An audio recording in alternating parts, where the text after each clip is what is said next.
Hi, this is Brandon from Watches on You. Today we're taking a look at the Bell & Ross reference BR V2-94 Racing Bird Chronograph. And right away I want to give a quick thank you to JB Hudson Jewelers in Minneapolis, Minnesota for lending us this piece for the review. And now let's jump right into the watch. So this watch is completely made out of stainless steel. It's got a 41mm diameter, and the movement inside of it is based on an ETA 2894-2 chronograph. So it is not an in-house piece. So now let's go over the overall design of this watch. So as you can see, it has many polished and brushed surfaces. I think that the overall design elements are very, very nice and complement this watch's sporty nature. I especially like the dial on this watch, where you get kind of a feel of the aviation theme of the piece, because you can see on the second hand of the chronograph it has a little airplane kind of looking sort of shape on the bottom of it. And the overall colors look very kind of nautical / aviation theme. I really like how they look.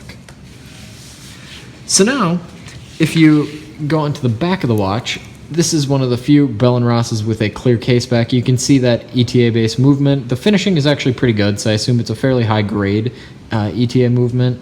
One thing I don't like is how they put the little airplane, the flying bird, or the racing bird, logo on the back. I think that looks a little bit silly and covers up the movement. I don't really like how that looks.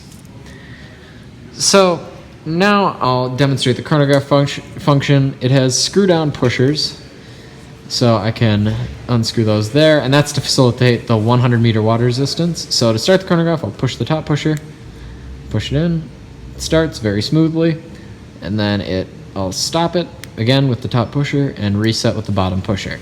So the chronograph feels very nice. Again, it's a typical ETA movement, so it's nothing, I mean, it's not extraordinary, but it's not bad or anything. It's high quality.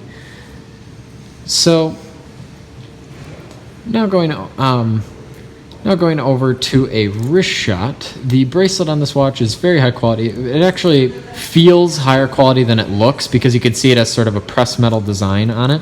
So I will try on the bracelet now, and as you can see, it is fairly easy to put on. It stays on, it's very secure, and the 41mm case size would look good on pretty much anyone. So I think that this is a very good watch, and it would fit on most people. So if you like this video, please remember to subscribe and share. If you're interested in purchasing this watch, I will leave a link in the description. Thank you.